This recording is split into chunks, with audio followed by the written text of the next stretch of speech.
যুদ্ধ কে চাই বলুন তো? আর যুদ্ধ কে ভালোবাসে? এমন কোনো মানুষ আছে যে যারা যুদ্ধ ভালোবাসে? আমার তো মনে হয় কেউ নেই। সব থেকে বড় কথা, আমরা ভারতীয়রা ভীষণ শান্তিপ্রিয়। আমরা কখনোই ঝুট ঝামেলা, কাউকে মারকোট, এই যে জিনিসগুলো হয় না, মানে বিশেষ করে যুদ্ধের কথা বলতে এসেছি, কেউ ভালোবাসে না, কেউ চায় না। প্রত্যেক মানুষ, শুধু ভারতীয় কেন বলবো, প্রত্যেক মানুষ যুদ্ধটাকে একটু অন্যভাবেই নেয়, কেউ ভালোবাসে না। কারণ একটাই, আমার মনে হয় জানেন, যুদ্ধ দিয়ে কোনো কিছু আদায় হয় না, কোনো কিছু মনে হয় পাওয়া যায় না। কষ্ট পায় ওই নিরীহ মানুষগুলো।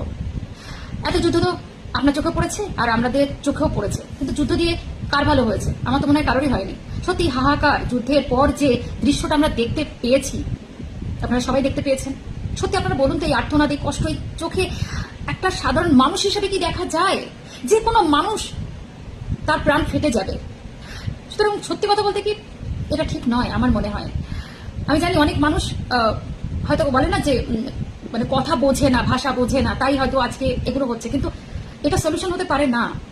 কারণ নিরীহ মানুষের সব থেকে প্রাণ হারায় কারা? আপনারা দেখতে পাচ্ছেন যুদ্ধ চলাকালীন যারা প্রাণ হারিয়েছে, যারা সোলজার্স আর সাধারণ মানুষ। এর বেশি কার কত লস হয়েছে? আমার তো মনে হয় লস তো কারোরই হয়নি। লস হয়েছে সাধারণ মানুষের আর সোলজার্সদের ফ্যামিলিদের। এর বেশি, আর অর্থনৈতিক দিক থেকে তো অবশ্যই একদম পরিকাঠামো ভেঙে যাওয়া।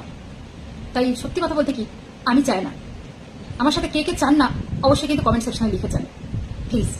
বন্ধ হোক, সবাই আমরা শান্তি চাই, সত্যি শান্তি চাই। অশান্তি কেউ ভালোবাসে না। আমার মনে হয় না এমন কোনো মানুষ আছে সে ভালোবাসে। কমেন্ট সেকশনে লিখে যান।